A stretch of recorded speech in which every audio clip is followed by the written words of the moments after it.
21 ফেব্রুয়ারি নয়, 25 ফেব্রুয়ারি থেকে শুরু হচ্ছে অমর একুশে বইমেলা। এবারের মেলায় প্রকাশকদের কোনো স্টল ভাড়া দিতে হবে না বলে জানিয়েছেন সংস্কৃতি মন্ত্রী নিতাই রায়চৌধুরী। বুধবার সন্ধ্যায় বাংলা একাডেমি প্রাঙ্গণে প্রকাশকদের সঙ্গে এক মতবিনিময় সভায় তিনি এ ঘোষণা দেন। ফেব্রুয়ারিতে বইমেলা যে বাঙালির ঐতিহ্য। মাসের শুরুর ভাগে জাতীয় সংসদ নির্বাচন, তার কারণে নিরাপত্তার ঘাটতি, প্রেসের চাপসহ নানা কারণে এবারের বইমেলা নিয়ে বড় জটিলতা তৈরি হয়েছিল। সে জটিলতা কাটাতে বাংলা একাডেমি প্রাঙ্গণে প্রকাশকদের সঙ্গে মতবিনিময় সভায় বসেছিলেন নবনির্বাচিত সংস্কৃতি মন্ত্রী ও প্রতিমন্ত্রী। প্রকাশকদের কাছ থেকে মেলায় অংশ নেওয়ার বিষয়ে তাদের বক্তব্য শোনেন মন্ত্রীরা। যেখানে প্রস্তুতির ঘাটতি, রমজান মাসে মেলায় ক্রেতাদের সমাগম কম হতে পারার আশঙ্কার কথা উঠে আসে।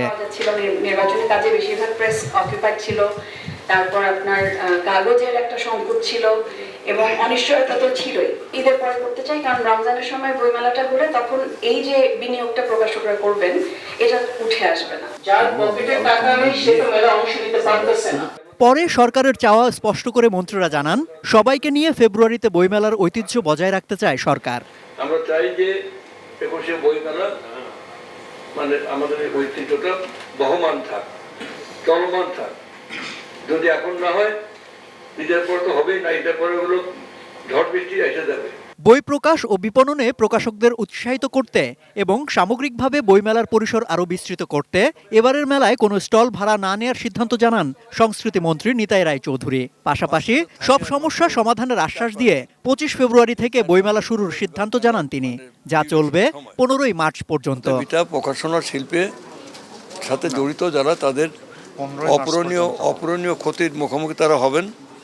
তারপরও আমরা আমাদের এই ঐতিহ্য, এই ট্রেডিশন, এটাকে আমরা ধরে রাখতে চাই। সরকার সেভাবে আন্তরিক।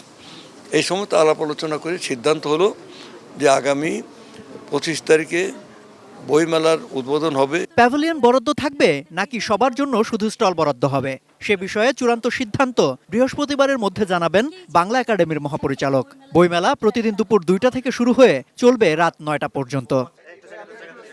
সম্রাট আনোয়ার, এটিএন নিউজ, ঢাকা।